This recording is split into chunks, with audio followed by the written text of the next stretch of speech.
This is the Paul McGuire Report. I'm Paul McGuire. On today's program, I want to talk about a fact regarding your life, my life, and the lives of every single person that we know.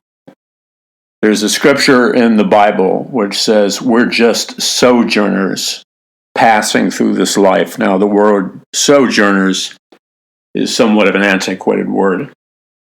It would be a more modern word to simply say we're just travelers temporarily passing through this world. In other words, this world is not our home. This world is not our permanent home.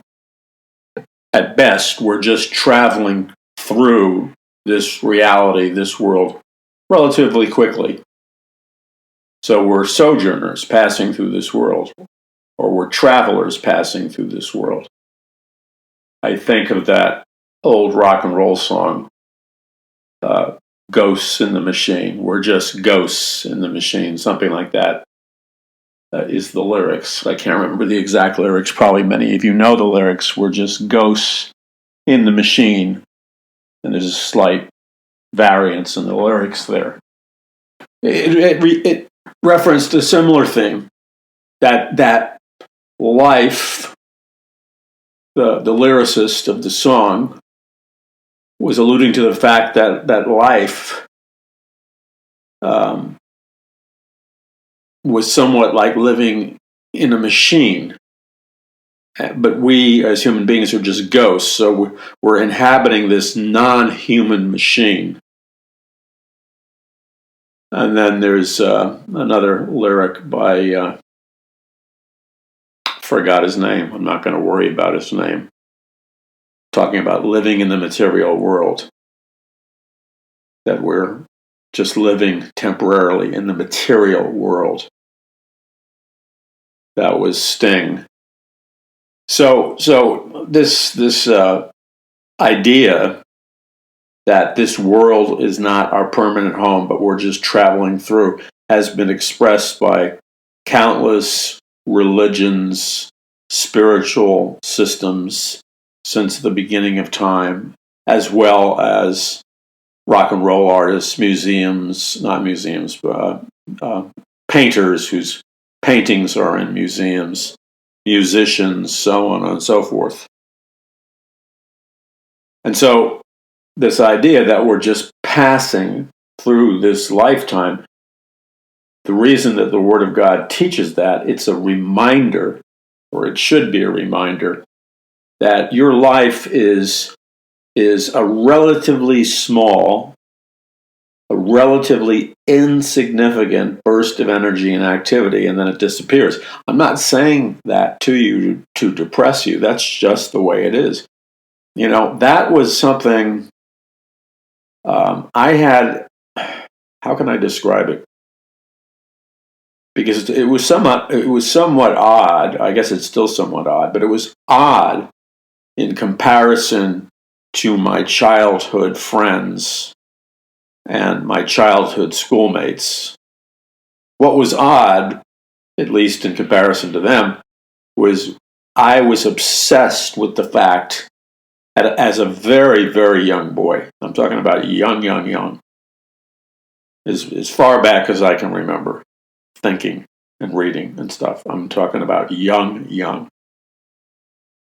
It became obvious to me as a very young man that none of the adults that I talked to, the school system that I attended, the culture that I was involved in, that essentially people had no idea why they were alive, what their purpose in life is, what they were doing here on planet Earth. They just basically had no idea.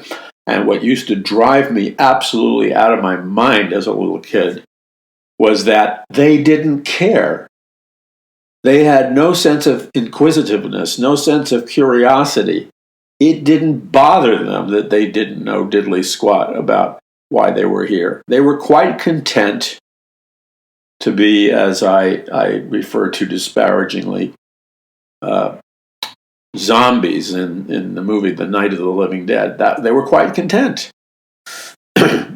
But it obsessed me as a very young child. In fact, it obsessed me to such a degree. And I think the fuel for the fire of the obsession was I was raised in an atheistic home. So I wasn't even given,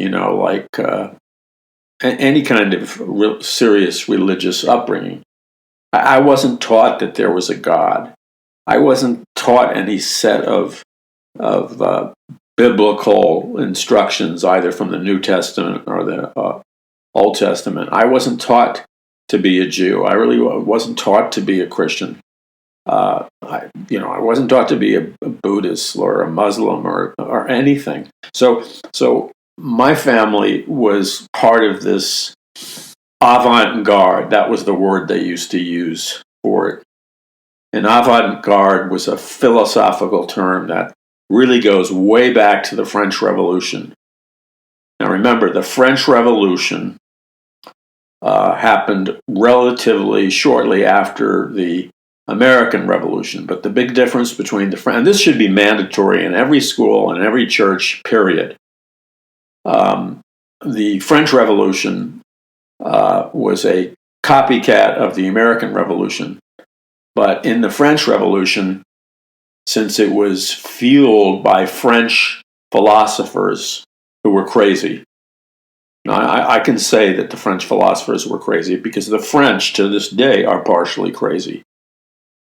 And if you're from France, you're probably insulted. What gives me the right to say that to you, and don't be insulted if I say the French are partially crazy, because if the French are partially crazy, the Americans have become flat out nuts. So that should reassure you. But also, I am partially French. Genetically, my grandmother was French.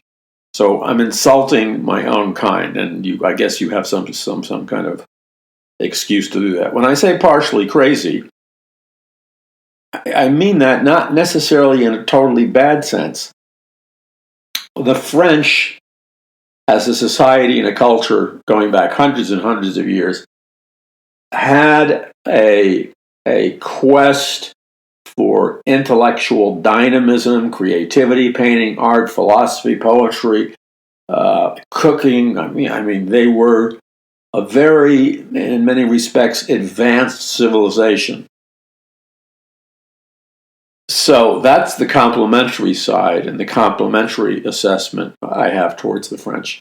But you see, when you develop, let's call it a super culture, which they were to whatever degree, and in their super culture, prior to the French Revolution, they had their philosophers like Voltaire and Rousseau and many others, who all basically championed the idea that logic, man's humanistic logic, is God, science is God, man is God, and there is no biblical God or biblical creator. We are God, and we're going to use our science and logic to recreate heaven on earth or paradise. Essentially, that was what French philosophy believed. Now, on the good side of that equation is they produced many things of artistic, scientific, philosophical excellence. But on the bad side of it, it ended up in anarchy and a bloody revolution, and French philosophy and the French Revolution became the spiritual mother of all violent communist revolutions. So you see, in France, they were rebelling, unlike the American Revolution, which was, the American Revolution was forged by the thinking of the founding fathers. The American Revolution was forged by the thinking of the strong biblical pilgrims and Puritans who entered into a supernatural covenant with God, like the children of Israel. America's greatness was embedded deeply in the roots of the Old Testament and the New Testament, and especially the Old Testament teachings of Israel's relationship with the God of the Old Testament, Yahweh. But the French Revolution, their roots was into humanistic thought.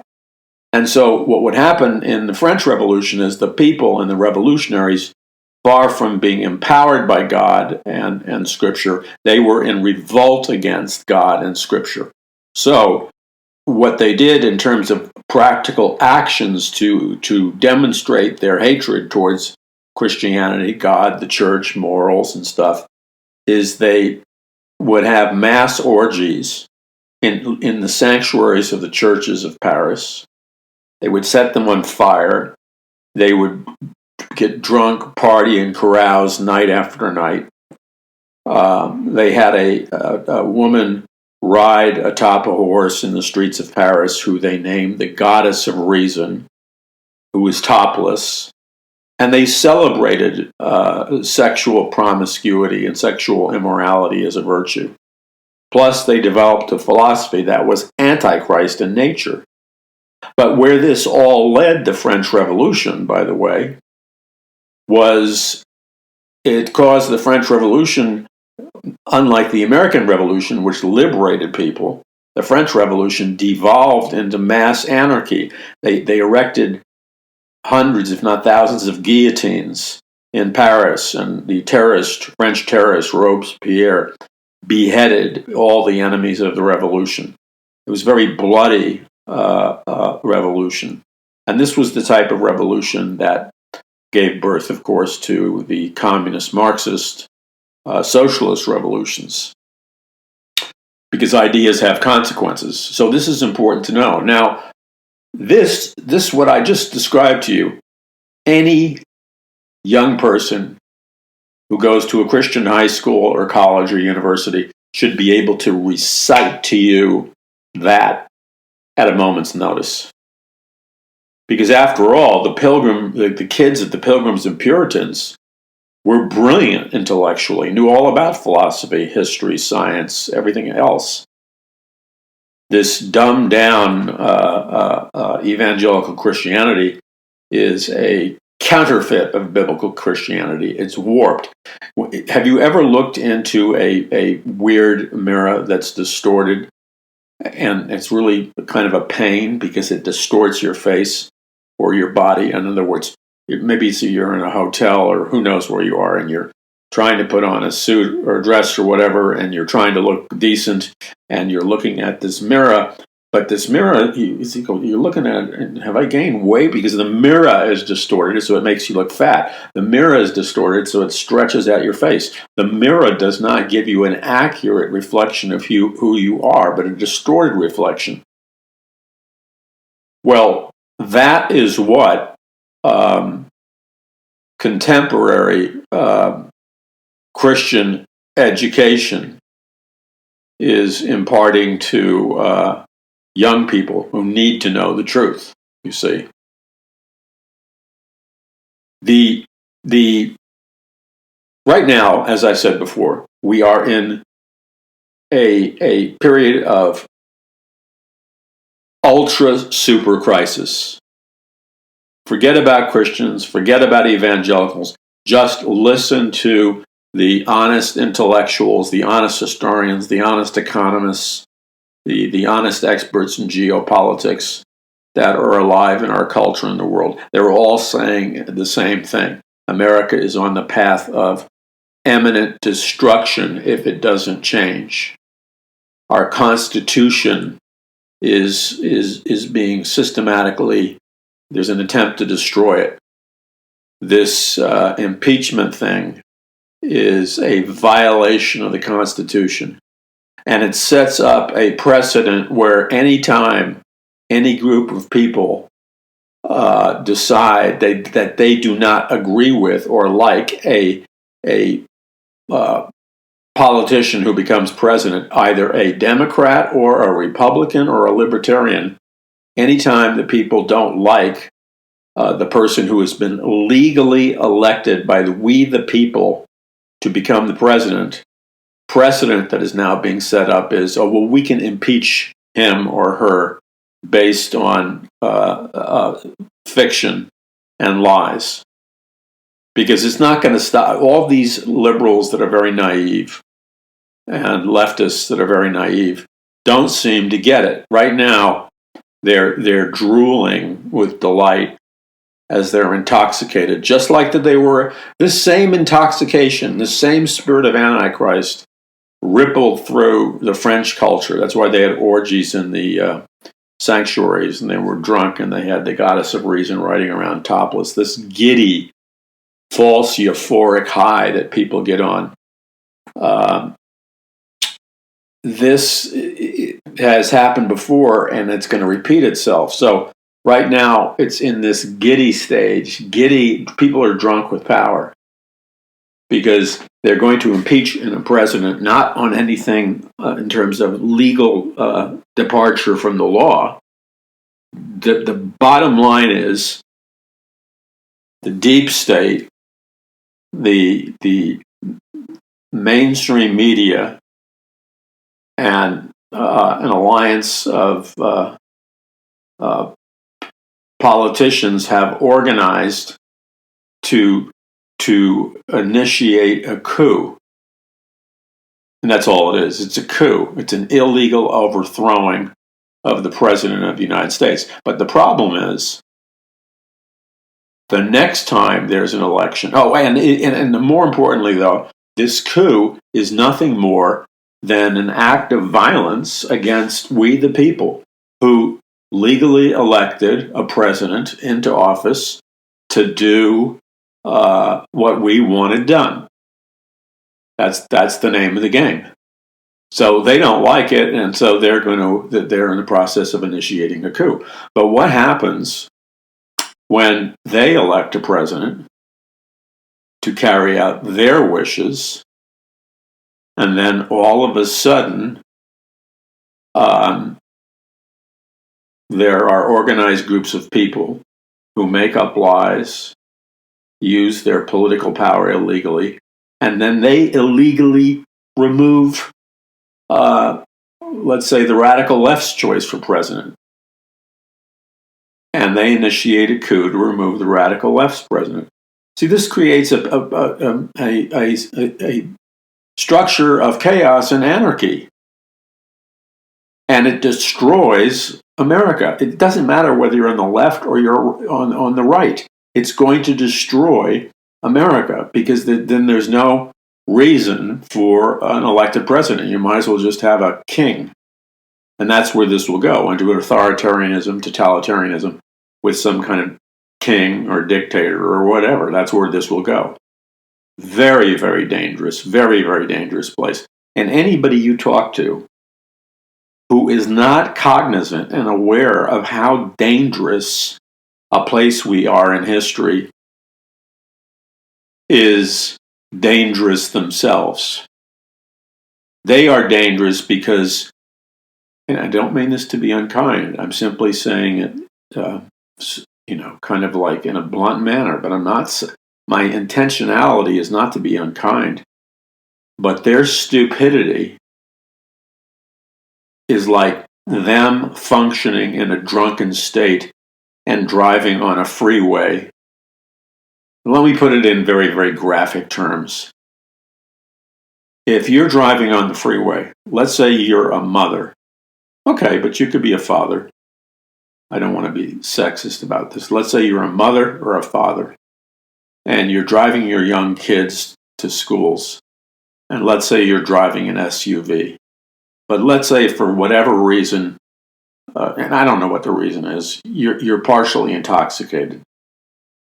Maybe you were up all night partying. Who knows? Maybe you slugged down what you thought was a bottle of juice and somebody mixed vodka in it. I don't know.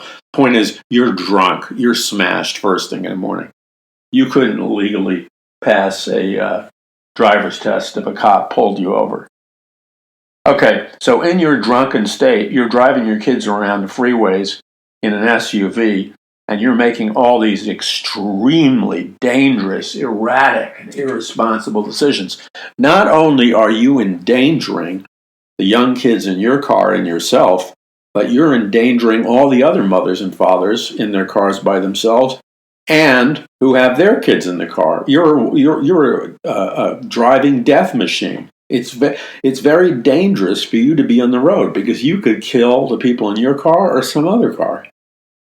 because of your irresponsible mental condition due to the alcohol you drank for whatever reason. So that's the same thing. When you're talking to somebody who may be your friend or relative or whatever, and they are absolutely clueless as to what is happening, and they're absolutely out to lunch when it comes to understanding what dangerous situation this is right now. They are the living equivalent of that drunken mother or that drunken father driving their kids around in an SUV, endangering their own kids' lives and everybody else's lives.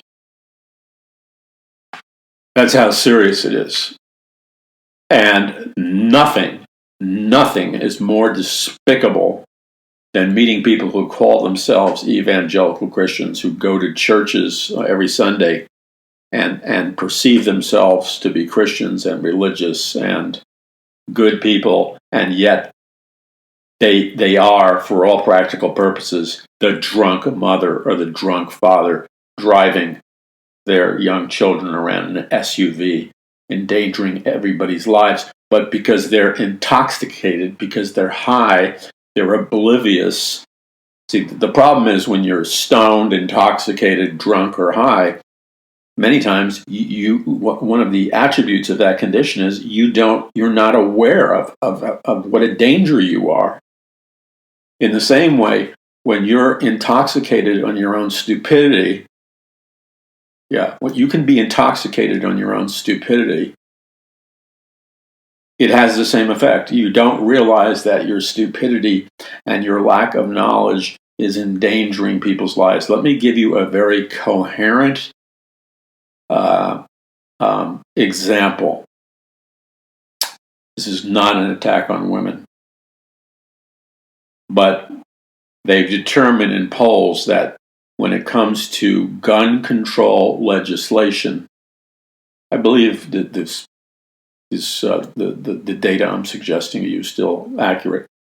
What they have found out is that there is an unusually high percentage of younger women, that means young mothers, suburban mothers, soccer moms, who live in the suburbs, who are relatively affluent, often probably an unusually higher percentage of white, but they would also consist of African American and Hispanic mothers also. Okay. So they have the privilege of living in the suburbs, and they are militantly against guns, and they want to see guns taken away from everybody. And in their heart, they believe that this is going to produce safety. Now, I can certainly sympathize and empathize with the temptation to make that decision. Now, I understand when you're watching news footage after news footage and it's unending. Near where we have this studio, there was a school shooting about a week or two ago. It was 2 people killed and, 6 or 7 wounded. I don't know whether they ever found out what the motivation was. There was a boy, the father was gone, but it turned out that the boy didn't use his father's guns. I think they were locked away. The boy bought the materials to assemble a gun. So it wasn't clear, but the point was the boy got his hands on a gun. Now, obviously, if he didn't have a gun, he couldn't have hurt anybody. So nobody's going to argue with that. Nobody's going to argue with the potential destroying power of a weapon in the hands of a sick mind. There is no argument for that. But you see, that is what you would call an emotional knee-jerk reaction. And the problem is because, you see, we all know that when we see things and experience things in our lives that provoke intense emotional reactions, that is not the best time to make very, very important decisions because our rational, logical minds are being overruled by the emotion of the moment. So you don't make decisions based on the emotions of the moment. So there's this massive percentage of soccer moms across the United States who want to see guns taken away from everybody because they believe in their hearts that this will solve the problem. The problem with their analysis, the problem with their decision is that it is not based on factual evidence. It's not based on logic or reason. That their decision is based on a knee-jerk emotional reaction and an overly simplistic analysis. In other words, that's how a child thinks. And I don't mean to be insulting, but that's how a child thinks emotionally. Here's the problem. Nobody wants to see anybody hurt with a gun. Nobody is going to argue that a gun in the hands of a psychopath or whatever it is going to lead to disaster.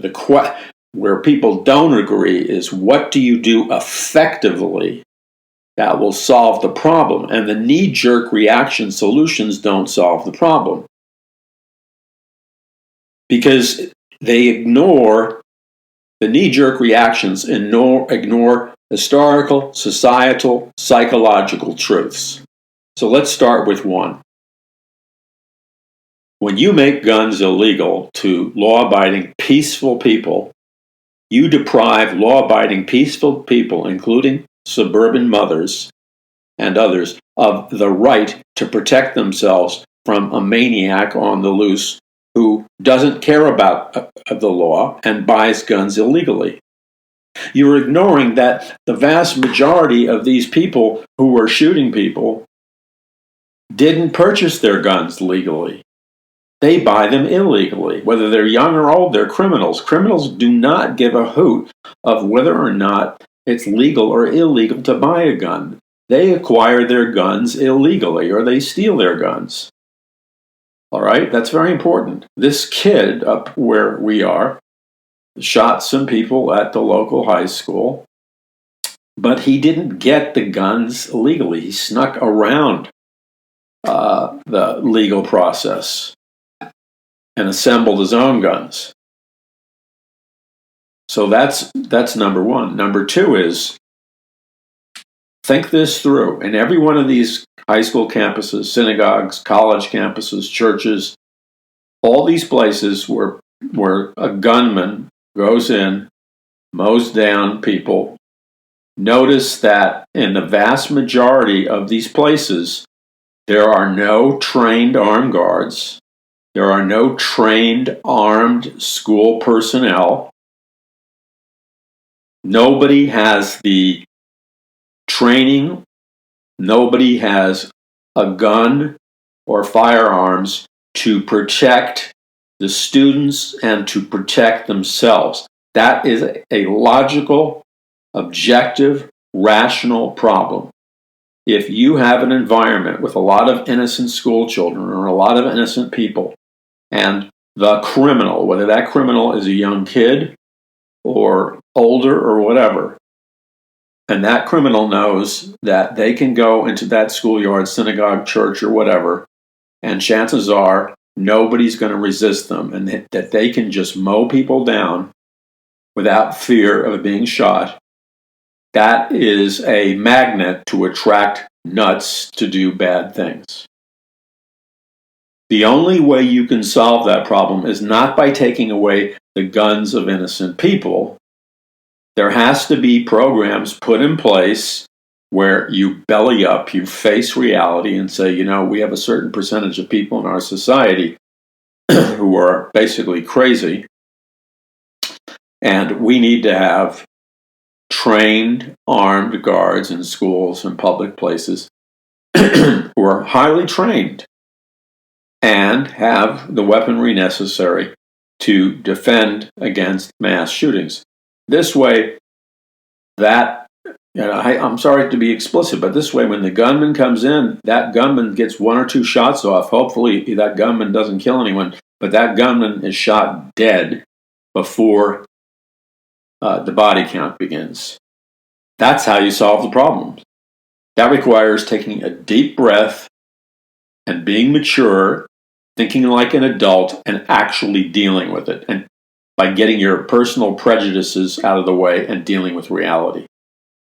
I'll give you an example, and I don't want to make this about guns because that's not really what this is about. Ted Haggard's church in, I think it's called New Life Church in Colorado. Was it Colorado Springs? I'm not sure. Anyway, one of my spiritual fathers, Jack Hayford, Dr. Jack Hayford, was speaking there at the main service on Sunday morning. As Dr. Jack Hayford was leaving the main service on Sunday morning, he had left the auditorium or whatever, or sanctuary, and he was heading towards a car or something. I don't know who was speaking in the second service. It's a mega church, so they have numerous services. So as the people started to pour into the second service after Jack Hayford left, the second service auditorium started to get packed.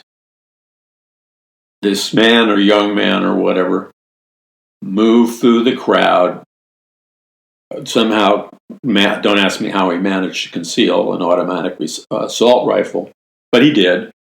He entered the sanctuary, and he raised his gun, and he was about, I don't know whether he got a couple of shots off, but he was about ready to use an automatic assault rifle. He had many, many clips, and he was about to mow down hundreds, if not thousands, of people in a bloodbath. That did not happen. There was a female towards the back of the sanctuary who was trained, who was an off-duty police officer, who, because of her training, noticed when this killer came in because of the oversized bags, and even before he took out his automatic assault rifle, she recognized the casing, etc. She apparently had no gun, but she did have a gun. She had a gun strapped around her ankle, a pistol, and she went to regular training, target practice, to be proficient in the use of that gun.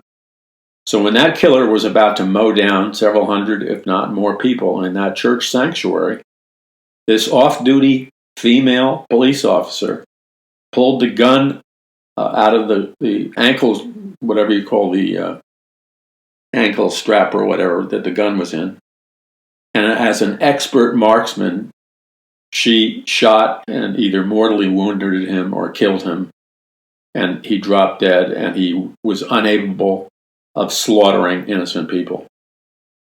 If that off-duty female police officer was not there, there would have been nobody in that gigantic sanctuary, it was a megachurch, who would have been able to stop the gunman, and hundreds, if not thousands, of lives would have been killed or wounded. What prevented the mass slaughter was the fact that a trained, responsible individual had a gun and the training and knew what to do. And we have seen this happen time after time when somebody trained, who was armed, was able to stop them. So what does that tell us? It tells us that the solution, whether you like it or not, we're not interested in your knee-jerk emotional reaction based on your own personal ignorance. I'm not interested in hearing from you. I'm a father. I am not going to listen to somebody in a town hall meeting or something who does not know what they're talking about, as if you have an equal say-so in the matter. I'm not going to listen to some woman or some man who has no training, no expertise, doesn't know what they're talking about, and give them an equal say-so in the lives of our children. That isn't going to happen. I'm going to listen to the people who know what they're talking about. So the only way you can prevent this is you have to increase the number of professionally trained, armed or volunteer guards who are armed. Obviously, it has to be regulated, etc., etc. But this crazy notion of disarming all the law-abiding people is how you encourage more killings and more mass shootings. Our founding fathers gave us the Second Amendment, the right to bear arms, for a reason. I deal with all of this in my book, by the way. And that book, of course, is The Greatest Battle for the Hearts and Minds of Mankind in the History of the World, which would make a great, instead of giving somebody an electric shaver for Christmas or whatever, get them a copy of my book. Let it change their lives. I talk about this issue and many other issues, but I talk about the MS-13 gang in the book extensively, and I'll tell you why I talk about the MS-13 gang. The MS-13 gang, in case you haven't seen what they look like, they war paint their faces and bodies with tattoos. They look like savages. They're heavily armed. They're known to be the most vicious of all the gangs. They will kill, torture, and murder. And unlike a lot of gangs, the MS-13 gang is heavily involved in Satanism, and they perform satanic rituals, satanic sacrifices to summon demonic power and to get Satan on their side. Okay? So you need to know about it. You say, why do I need to know about it? Well, that's why I wrote about it in my book, The Greatest Battle. You need to know about it because this is not some fringe gang. MS-13 started in Los Angeles. They started as a bunch of heavy metal drug taking gang that was involved in Satanism, and then they grew. Did you know that today MS-13 is the largest employer? MS-13 gang is the largest employer for jobs in Venezuela, in communist Venezuela. Why? Because they hire massive numbers of people for their cartel and gangs to work in both the U.S. and South America and Mexico and Venezuela. So they're they are the largest employer in Venezuela. So they have a lot of clout. Now, in my book, I have a whole bunch of chapters just on this gang. Not that the book is about this gang, but I talk about the fact that I had access to military intelligence reports about things like electromagnetic pulse weapon attacks and other attacks that could potentially crash the power grid, the communications grid in America. Then in the book, I describe what happens in a typical home of invasion when the lights and the power and police response is actually working. A gang will smash down the front door of your house in seconds. They will come in with like war paint, high as a kite.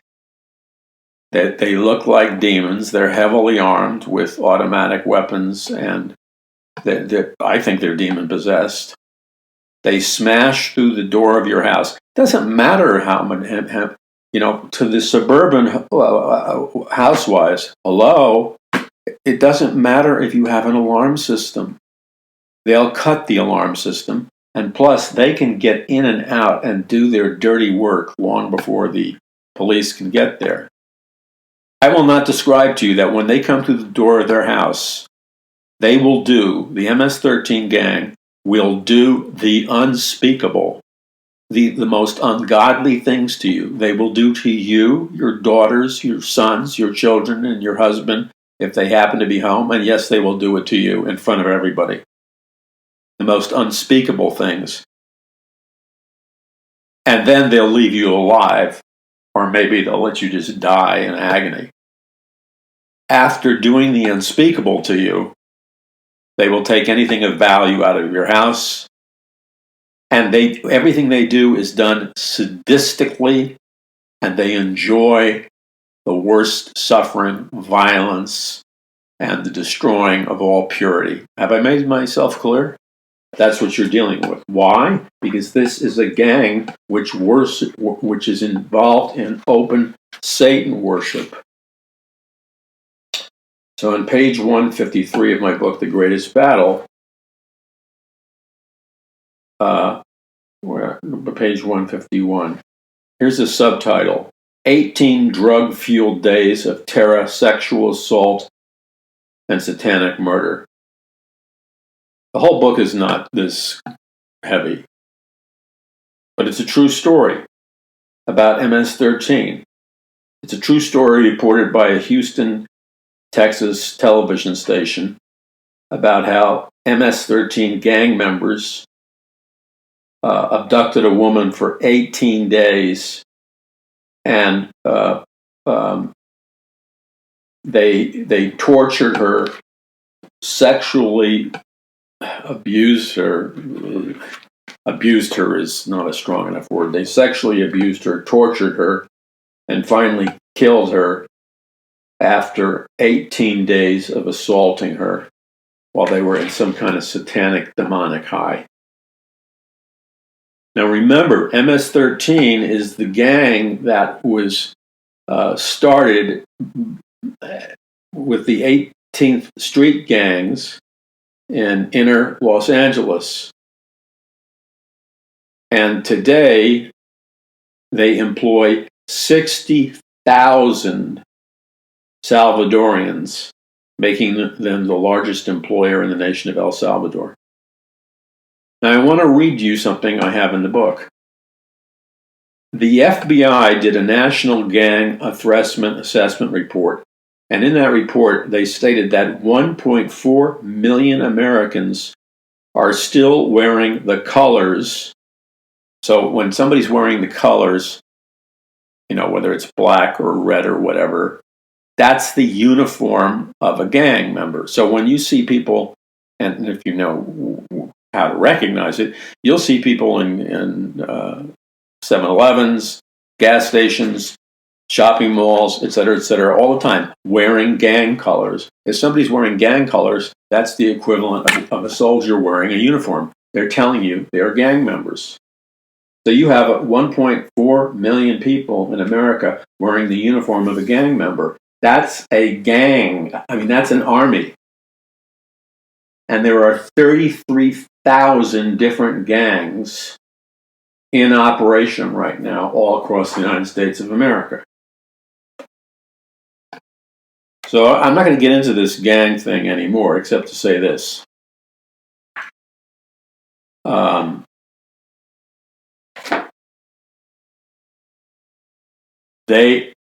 If the power grid goes down, if there's a catastrophe, if there's a fire or earthquake or flood or hurricane, anything that blocks police protection, that knocks out our communications, etc., these gangs are going to go berserk.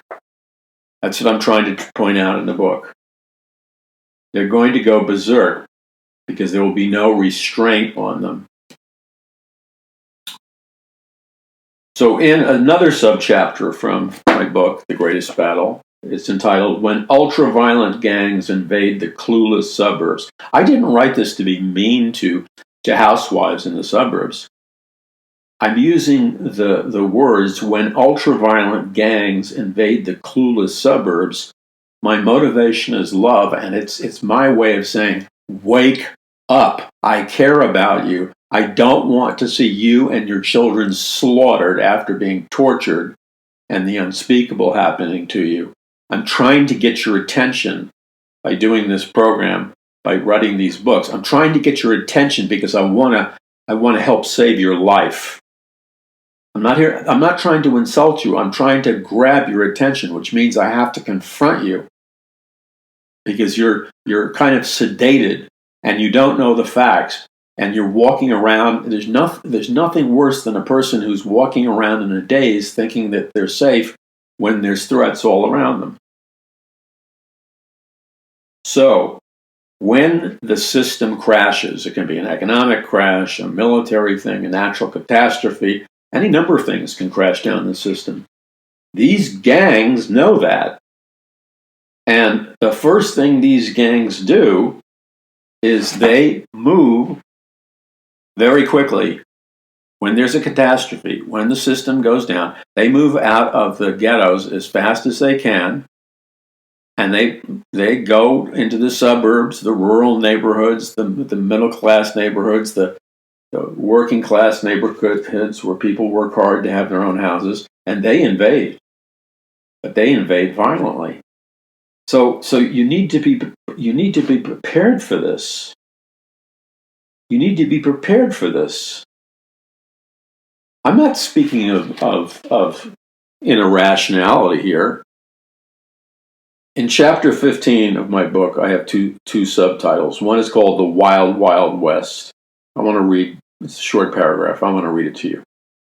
In a time of major crisis, where human fears, anxiety, stress, depression, anger, rage, and violence began to express themselves in people with so-called normal psychological and biochemical states of mind, those who struggle with things like PTSD, clinical depression, diagnosed anxiety, bipolar disorders, panic attacks, or who have anger management and violence problems due to increased childhood abuse or trauma, would experience a surging increase in all their symptoms if those problems due to the stress of the crisis. If you add to that problem that millions of these people could be without medication to manage those problems, many of these medications have serious warnings against immediately stopping their medications. Then the next subchapter title is EMP Attack, American Anarchy. So I give a hypothetical, and it's not hypothetical. I'm reading out of a 250-page declassified U.S. military report on what happens if an EMP strike hits the United States. And this is what I write. For many hours, if not days, the police presence would be minimal. Then, after much chaos and carnage, the police, the National Guard, FEMA, and the military would be deployed slowly, gaining back control in different areas.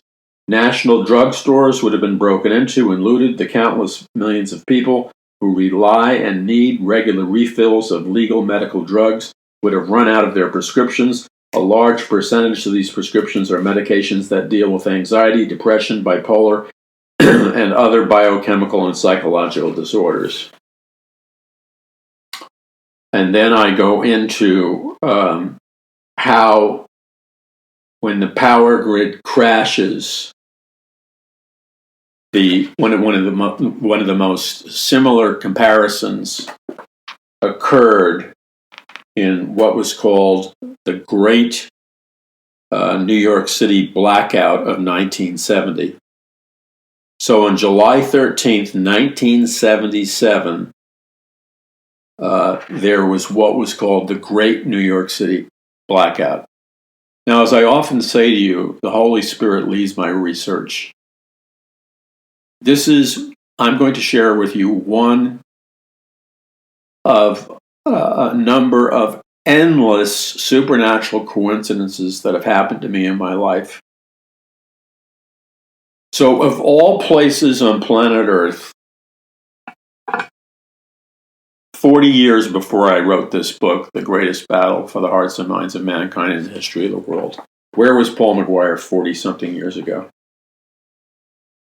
I just happened to be in the Lambs Club building where I was running a ministry doing contemporary Christian music concerts, television, and a ministry outreach from a Broadway theater on 44th Street in Times Square. That's where I was on the date in 19... I don't want to get the right date here. That's where I was the night of the Great New York City Blackout. On July 13th, 1977, which was the night that Time magazine called the Blackout, Night of Terror, I happened to be in my office on Broadway in Times Square in New York. The reason I remember the night of the great blackout, is that a guy in a giant motorhome and his wife pulled up in front of the Lambs Club, and they were setting up and they were getting prepared to perform a musical concert to several thousand people. I was the producer of the concerts at the Lambs Club. I was the host on stage and the MC, and I was also the youth minister that would minister to people and lead people to Christ. Ironically, the musical artist who showed up and met me, many of you who remember the heroes of the initial contemporary Christian music scene will know this guy's name. His name was Keith Green. He was, in my opinion, probably the most talented Christian musician in the last 100 years or so. He was every bit as good as the Beatles, all rolled into one. Many people had recorded his songs. He was doing his first big tour, and the Lambs Club was a very prestigious location for Christian artists to perform. But there was a weird mix-up. I met Keith, I talked to him, and I said, Keith, I don't have your name down in our calendar, because my job was to do 2 or 3 major concerts a month. I had to move like clockwork. And we would do, 2 performances a night, sometimes 3 performances a night, which meant 4 or 5,000 people a night. And over a weekend, it could be 12,000 people or 15,000 people or whatever. And I said, Keith, I apologize, but your name, I don't have you booked. I took him into my office where I had a master calendar. And he was upset, rightfully so, because he came a considerable way. And quite honestly, I didn't know whether it was my fault. It could have been my fault. I didn't know if it was his fault. In retrospect, I really think it was his agent's fault. But you know what? That doesn't really matter. Because whosever fault it was, whether it was my fault, his agent's fault, or his fault, God's hand was in it, but neither myself or Keith or his wife knew that God's hand was in it. So he has this really large motorhome parked out in front of the Lambs Club, which is a Broadway theater. And he's upset. And I said, look, Keith, I'll make it up to you. If you can manage to stay in Manhattan before he had to do his next touring date, he said, I can pretty well pack out the theater for you if you give me about, I think it was 4 or 5 days, because we could promote that quickly, because we're doing concerts constantly. And so that he was very thankful for the opportunity, because he still would be exposed to a huge number of people, and then he would play to a large audience, which he deserved to play for. So we made arrangements for that to happen. And then he said that at a certain point he was going to have to drive away. I was going to pay for his accommodations and stuff, but he was going to visit family in Manhattan, something like that. I don't remember. Anyway, I'm in and he gives me his vinyl record album, which was a hit, but I hadn't heard about it. I knew how talented he was. I had heard some of his songs. And so, of course, this is the days of vinyl records. So I'm in my office, and I can't wait to play his album. And he's settling things in the motorhome. So I turn on his album, and I'm instantly gripped by his album. But within 2 minutes of listening to his black vinyl record album, it starts to warble as his voice slows down, like there's something wrong with the turntable. It's like slowing down, and you know how when you slow down a tape recorder, it's a warbling voice. I go, that's weird. And then I noticed that the lights in my office begin to flicker, which never happens. So it was really odd, and then it happened again. So, at a spur of a moment, I decided not to take the elevators. I just run down the stairs, which I was always running up and down the stairs because it was faster than taking the elevator. And within seconds, I'm out on 44th Street and Broadway, and Keith is gone because his motorhome is gone. And I'm standing there on 44th Street and Broadway, and I can see the massive amount of giant, flat type screen ads for all the Broadway shows. All the lights of Broadway are on. Okay, and all of a sudden, as I'm literally standing there, as it's getting darker and darker on July 13th, 1977, it's like Legoland. It's like huge squares of light start to flicker off, and then they go black. So all of Manhattan, all of Broadway, it just doesn't go all dark and crash at the same time. It's like sections of it flicker, giant skyscrapers, sections of the lights flicker, and then it crashes. So it's like looking at a mosaic of giant black squares, not all going dark at once, but going dark in strange patterns. And I'm watching this, and I've never seen anything like this in my life. Because the entire city, when you're in Broadway in Times Square, you're in the center of Manhattan. The entire city's going black. And then you can see across the water, the Hudson River, and New Jersey is getting blacked out. And then within minutes, the whole Manhattan and all of New York City is blacked out. It's dark. And yet there are countless thousands and thousands of tourists. People can't drive. Their lights are on in their cars, but the traffic lights are out. The police are overwhelmed. They're gone. The street that I was standing on, as you moved down towards the street, it was dark because all the signs that would normally illuminate it were shut down. And tragically, I hear this guy screaming and a scuffle and fists flying, and, the jungle comes out at night in New York. And you hear screaming, and I tried to run in that direction. But by the time I got there, I couldn't even see in front of me. And by that time, whatever happened, and there was nobody there. The tourists were so terrified they formed a human chain, and they held hands, which was a wise thing to do. And I walked around because I knew the place so well. I just could move around, and I didn't need really a whole lot of light, looking for somebody who might need help or a group that might need help. And I tried to offer assistance to people that were terrified and panicking, because you could hear glass shattering as looters did stuff and stuff like that. So the point was, the police were overwhelmed. The tourists were terrified.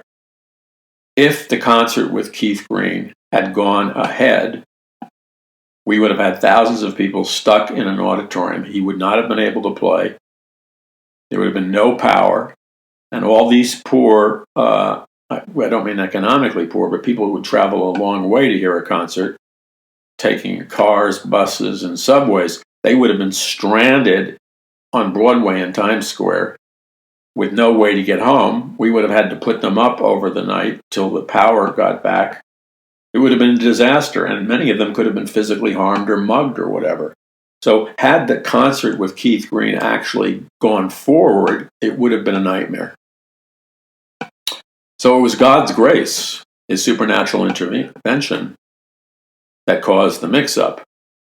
Later, when Keith and I got together for when he performed several days later, he recognized that, and he was able to we both thank God for God's divine intervention. So that's why I never can forget the date. First of all, that date of July 13th, 1977, I'd never seen anything like that. Number two, it was an epic event that was talked about around the world, because it was an example of what happens in a major city with millions of people when all the power goes out. And by the way, the power went out because the Con Edison Power Company suffered 2 lightning strikes, which caused the overloading of their power substations. And it took down the power for at least 24 hours. So in the book, I give this as one example of many of what happens when the system goes down. And as a warning, a preparedness and a warning not to be naive. So the point that I'm trying to make here is that we are looking right now, we are looking with what's happening in our nation's capital and this vote for impeachment. Whether the president is impeached or not, the very fact that it's even a possibility that he's impeached sets a very dangerous precedent. A precedent that's the equivalent of the Great New York City blackout. Because you see, if our society no longer has checks and balances on it, and if our society, which was founded under the guiding principles of biblical Christians and the Pilgrims and Puritans, different than the French Revolution, if our society comes to the place where every time the mob or one political party or another political party simply does not like the policies of a president or an administration, and then they can remove them, I believe illegally by the force of law, you set up anarchy. Because what you've done is you've now set up a dynamic where the next time around it could be a Democratic president, a Democratic administration in power, and there could be a Republican Party coup illegally removing the Democratic president. You've set up our nation to operate in a lawless fashion, in a manner that's not congruent with the U.S. Constitution, that will bring about anarchy. That is exactly what happened to France. Okay? Because France copied our American Revolution, except they gutted out all the biblical principles. And so what happened in France is they had their revolution, but unlike America, which became a great nation because of our revolution, the French Revolution went into anarchy, dictatorship, orgies in the churches, mass beheadings. I stood, again, talking about the Holy Spirit guiding my research, I stood on the streets of Paris being given a tour by a French Christian because I was ministering and speaking at a church in Paris that had something like 12,000 people attended the church, and I was able to preach through an interpreter. So I was standing in the historic spots of France, and unlike my guide, I was glancing around, and what I saw everywhere I looked in the streets of Paris was, if you know how to recognize Illuminati, Freemasonic, occultic symbols, they are everywhere in open display in France and on the streets of Paris. So I'm standing there, and what I notice is he tells me, Paul, you're standing on the exact spot where they erected all the guillotines during the French Revolution and where they beheaded hundreds, if not thousands of people. And the blood flowed and their heads were collected in baskets. And during the French Revolution, countless people had their heads chopped off who were perceived as threats to the French Revolution. And as I was standing there, because I was fully aware, I talk about this in my book, the historical basis of the French Revolution. And I also talk about it in my book, Mass Awakening and Conquering the Matrix and A Prophecy of the Future of America. Because you cannot understand the American Revolution, you cannot understand socialism, communism, and Marxism, you cannot understand totalitarianism and where our society is going today if you do not understand the historical differences between the American Revolution and the French Revolution. So I was standing there taking this all in. And as I was looking, at these statues and monuments that were erected for the French Revolution, as I was standing on the very area where the beheadings took place, and this was done mathematically on purpose. There was a monument set up that was mathematically put into place with precision. So I'm looking down this corridor, and I see a series of large pyramid structures with the all-seeing eye of Lucifer. Now, what's important about this is that these pyramid structures with the all-seeing eye of Lucifer are laid out in configuration exactly where the beheadings and the guillotine beheadings took place. Because you see, it was the Illuminati, as I explained in the book. It was the Illuminati which secretly financed the French Revolution.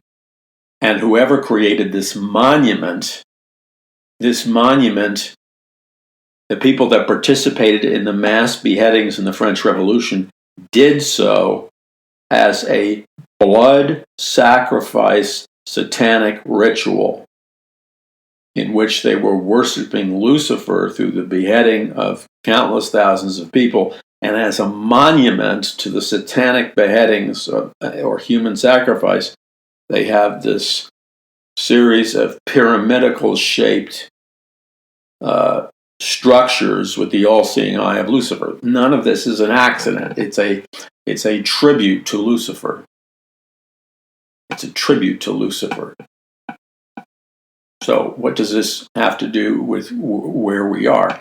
Well, what it has to do with where we are, and tragically, if you were to give a lecture in a Christian high school, a lecture in a Christian college or university, or a Christian youth group, or a Christian pastor, you would bring this subject up and everybody would look at you like, you were crazy. Because they've been dumbed down and they have not been educated regarding their faith and history. They are incapable of integrating the reality of historical fact, spiritual reality, with this greater theme that the Apostle Paul talks about, which when he says, "For our fight is not against flesh and blood, but against principalities and powers and the dark unseen forces of wickedness in heavenly places," that this is not a game, that we are in a all-out war, an all-out spiritual war across planet Earth and across the United States. And if you're listening to me in countries outside of the United States, you are in this war right now simultaneously. That's what's happening now. And God's people and young adults should know this. It shouldn't be hard for them to understand. They should know this. So why am I bringing it up? I'm bringing this up because history repeats itself. So my goal, and the goal of Paul McGuire Ministries Paradise Mountain Church, is to educate people with a body of knowledge rooted in Scripture so that they can be equipped and effective in this last day's spiritual battle, which is a spiritual battle. It's not a physical battle. And so I encourage people, instead of going out and buying people a new electric shaver or something like that, that's all great. Why not give them books that can change their lives and educate them? Why not invest in their minds and spirits so that they can be men and women of power? So the book, The Greatest Battle for the Hearts and Minds of Mankind in the History of the World, the newest book, along with Conquering the Matrix, along with Mass Awakening, along with A Prophecy of the Future of America. These books are powerful books. These books are not for, people who like tea and crumpets. These books are powerful books. They'll rock your world. And they're fast-moving books. But they will make you spiritually armed and dangerous because you know what you're talking about. Plus, they teach you how to access the spiritual power necessary to turn the tide of a spiritual battle. So why am I saying all this? Why I'm saying all this is that behind the spiritual battle that's raging in America right now, we see a repeat of what was going behind the scenes secretly during the French Revolution, what was going behind the scenes secretly when Karl Marx wrote the Communist Manifesto and the early Communist Revolution. It's a repeat. What am I talking about? There were powerful Luciferian organizations, powerful satanic organizations that were into blood sacrifice, that were into satanic rituals, that were financing and energizing these political revolutions in France and Germany and Russia, et cetera, et cetera. There was spiritual occultic movements behind these so-called political movements. And don't be naive for just even a moment. Behind a lot of the political upheaval and the chaos that we're seeing in the U.S. and other places, there are powerful clandestine Luciferian networks, satanic networks that conjure up supernatural power, and you do not defeat those Luciferian networks by merely political organization, et cetera, et cetera. You have to first and foremost defeat them in the invisible realm by destroying strongholds and using the weapons of our warfare, which are mighty through God to the pulling down of strongholds. You have to defeat them in the invisible realm first. Then you take practical steps. This is how victory is achieved. The Achilles heel of the Republican Party, and even to a large extent the people that support Trump, and the Achilles heel of conservatives is this.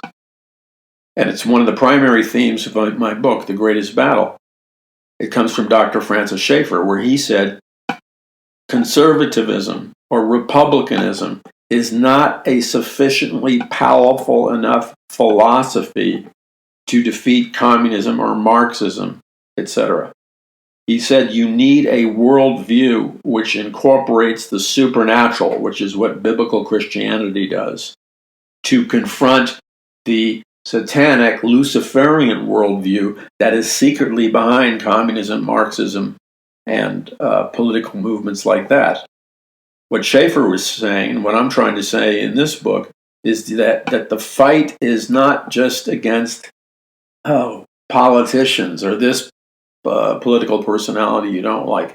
You're fighting against not flesh and blood, not people, but against principalities and powers and the dark unseen forces of wickedness in heavenly places.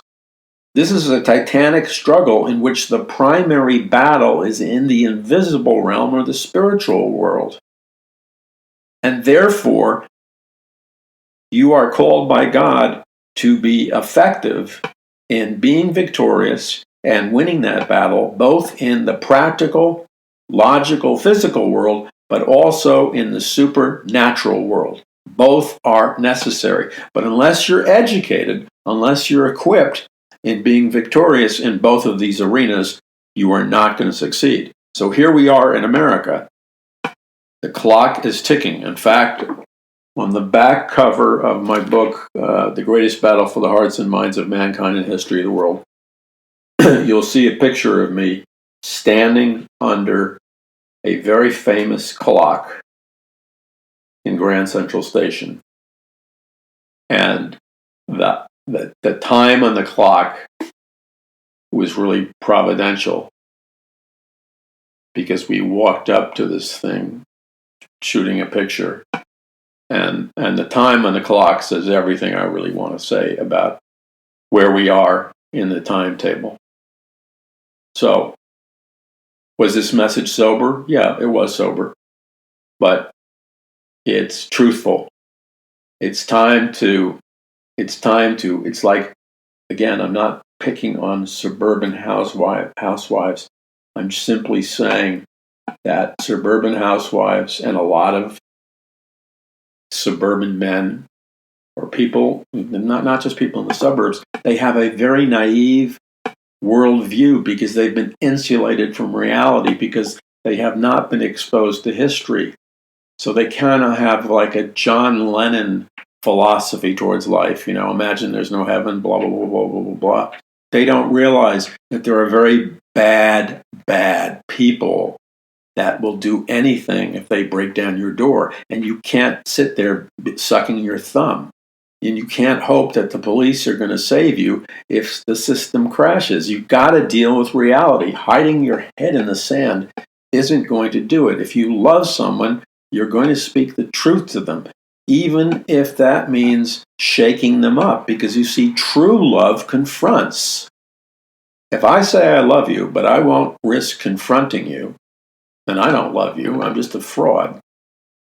And what is Christmas? I don't want to turn this into a cheesy manipulation of an excuse to use the word Christmas. But for crying out loud, the whole message of Christmas is the Savior, Jesus Christ, was born of a virgin to be the Savior of the world. But he came through a miraculous virgin birth so that he would be the Lamb of God to die upon the cross so that you and I could get into heaven. Now, in order for God, think about this. Let's talk about gifts for a minute, not commercial gifts or retail gifts. Let's talk about gifts for a minute. God, because God is love, wants to give every man and woman alive the free gift of eternal salvation so that they can live with him, God, in heaven forever and ever and ever. That's the free gift. That's the only gift that counts. Okay? God wants to give a free gift of salvation. The only thing you need to receive the free gift of salvation is to reach out and receive it by faith. And by receiving it by faith, you're born again. When you're born again, you become a joint heir with Jesus, and you get that free gift of salvation, and you can live with God forever in eternity. But unless somebody comes up to you and shares with you that knowledge or truth, you will never receive that free gift of eternal life. So the point that I'm trying to make here is that Christmas, obviously, is not about commercial retail gifts. It's not about tinsel. It's not about fake Christian music being played on the radio and in retail stores.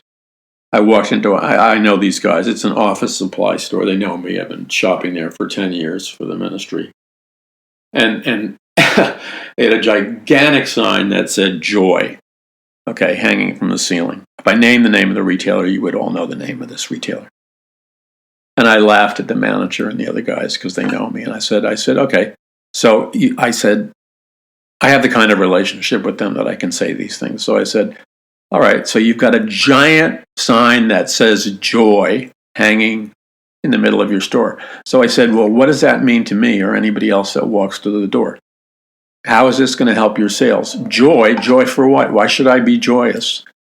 You just have a word that says joy. I said, because your corporate rulers, because your CEO, because the board members of the corporation of your company, I'll name the company, it's Staples, because they took the pragmatic way out and couldn't really man up or woman up enough to say, joy to the world or connect it with the birth of Christmas. The fact that you're hanging a giant sign that says joy is completely meaningless. It's not going to put anybody in a festive mood to buy because it's meaningless. Joy for what? And one guy had the boldness to tell me the truth. He said, that's exactly what I told my district manager when they came by. He said, you got a sign that says joy, but doesn't joy for what? And he agreed. I mean, he didn't get all the intellectual, theological things I was talking about, but he had common sense, and he realized just having a sign means joy is a cop-out. You've got to have Merry Christmas, Christmas, not just joy. And so you have these people who run these corporations, and I'm not just picking on Staples, but you see, it's this moral cowardice. It's this It's this refusal to even be a man or a woman minimally and stand up for truth in a loving, celebrative way, and not happy holidays. That's insulting. Happy holidays? What holidays? See, you've got to reference, if you're going to call people to a celebration, you've got to reference it to something real. If we're going to have a birthday party and celebrate somebody's birthday, we all know that we have to have the name, or we have to know the name of the person whose birthday we're celebrating. Just to have a birthday celebration and buy presents and never honor a particular name or individual whose birthday we're celebrating is absurd. It's the same thing with the happy holidays and joy and season's greetings. What season? You see what I'm saying? So, like, I wasn't picking on this guy. He got it. And I said, I understand why your corporation did it, because your corporation, they are so afraid of offending the atheists that they'll offend the vast majority of customers in retail stores like Staples and all the rest are not atheists. They may be agnostics, but the vast majority of Americans are sympathetic towards saying Merry Christmas. They're not. It's just so you have a cowardly board, a cowardly CEO, a cowardly PR department. And so instead of worrying about insulting their real customers that spend money on the store, they insult their real customers to appease the minority of atheists who probably don't even spend any money on the store. And it's every one of us in every position of life, whenever, I'm not saying go out and do stupid things and get fired, but I'm saying is those board members had an opportunity to make a difference. They didn't. They chose the cowardly way out. But see, when you do that, it all adds up, and then we have a dark world spiritually. So when I say Merry Christmas, it's not because I'm worshiping the pagan holiday embraced by the Roman Empire Constantine, for crying out loud. I'm fully aware of that. I could write a book on it if I wanted to. I understand the importance of keeping Christ and Christmas not as some just funky thing to do. Look, you've got to understand something. There are people who get very critical. Well, why are you saying Christmas? Or why are you celebrating Christmas? Or, because most kids today don't even know the real Christmas story. And then you have somebody who's Catholic and they have the entire nativity scene on their lawn, at least in California. That's all lit up. Well, thank God for them, because, while there's people picking on them for being too commercial or whatever, that nativity scene is the only nativity scene that the overwhelming majority of the kids who go to the public schools in this area will ever see. They don't see any nativity scenes in the school. It's not like generations 10, 20, 30 years ago where the average kid would know who was in a nativity scene. Today, when kids see a nativity scene, they don't have any idea what it is. So the mere act of having a nativity scene on your lawn, yes, it is helpful. Quit criticizing the people. Yes, saying Merry Christmas you may not think is a big deal, but maybe somebody's going to ask, well, who was Christ? But if you allow it to be censored to Happy Holidays over some excuse about how that somehow you celebrating Christmas is going to empower the pagan god Saturnalia and stuff like that. I mean, come on, give me a break. We're way past that. We're way past that. Anything you can do to shine the light is important. Anything you can do to shine the light. And of course, you always try to tie it back intelligently and lovingly to Jesus, because Jesus is the reason for the season. And as simple as that is, that's an important message. Because I'm telling you this, most people don't know who Jesus Christ was. They really don't. We're in an entirely different world. But together, and you know what? One final thing. communists, socialists, Marxists, globalists, they have a master plan to eradicate our culture. And they have had for 100 years. They have been carrying out a master plan through political correctness to remove and sanitize and censor our culture of every single reference to godliness, purity, holiness, Jesus, Christmas in the true sense of the word, sin, salvation. They've been busy little devils removing every little method of communication. And we need to take back our land. And it begins with the small things, and it begins with the large things. Visit paulmcguire.us. That's paulmcguire.us. Spread this message far and wide. Take advantage of our Roku channel and sign up to the Roku channel. Join the Paul McGuire Facebook page. I'm really watching my YouTube page. We have thousands of people that are joining the YouTube page. I do not see a numerical increase. I am wondering what's going on. Would you please do me a favor? Go to the Paul McGuire YouTube channel and click yourself to be a follower, and then email me. I'm serious. The same with the Paul McGuire Facebook page, the same with the Twitter accounts. Something is going on. We've been at the same level for 2 or 3 years, which is impossible. It is absolutely impossible. And I have myself been on the page, the YouTube page.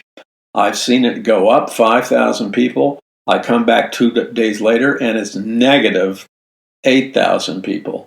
It's like somebody is freezing the levels.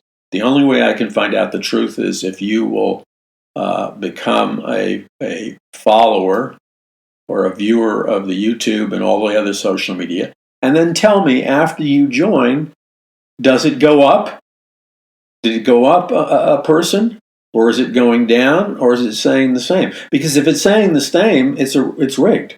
Or if you come back 2 days later and it's less, it's rigged. And I'm telling you right now, it's not just happening to me. It's happening to many people you probably enjoy and like. They're being targeted for the purpose of takedown. And you need to resist it. Because why are they being targeted? Because people do not want the truth. There are powerful people who do not want the truth to be spoken. And they want to. It was just right before I came into the studio. I had read. Somebody I knew very well asked me just the other day, what happened to the Drudge Report? I didn't say anything about this publicly, but I've been observing this for like 6 or 7 months. The Drudge Report had completely changed. It was like somebody else was writing it. And it was like either somebody had captured Matt Drudge or somebody else was writing it, because this was not the same Matt Drudge. Okay? Somebody got to the Drudge Report. I don't know the whole inside story. I can only speculate. But I heard that Matt Drudge tweeted out like a day or 2 ago that he no longer owns the Drudge Report, and the Drudge Report is being published in a foreign nation. Now, talk about the deep state. The deep state runs most of the mainstream media. That's why they all have the same talking points. The deep state controls a lot of the computer companies, search engine, social media companies. Drudge Report was the most powerful media outlet there was. It has now been taken over. That's right. You can't take your freedom for granted. The Drudge Report is according to Drudge, it's been sold, but they're using his name. And there's more to that story, and it'll probably break soon. But you see, the idea is to destroy all the voices speaking truth. And you just want one Orwellian group of thought police. That can't happen. We can't allow that to happen. This is America. We're supposed to have freedom of the press, freedom of religion, freedom of speech, and all the rest of the freedoms. But unless we stand for those freedoms, well, then we deserve to have them taken. Please spread this message far and wide. And remember, we have a Paradise Mountain Church meeting coming up in the next couple of days. I hope to see you there. You can get the address and directions at paulmcguire.us. That's paulmcguire.us.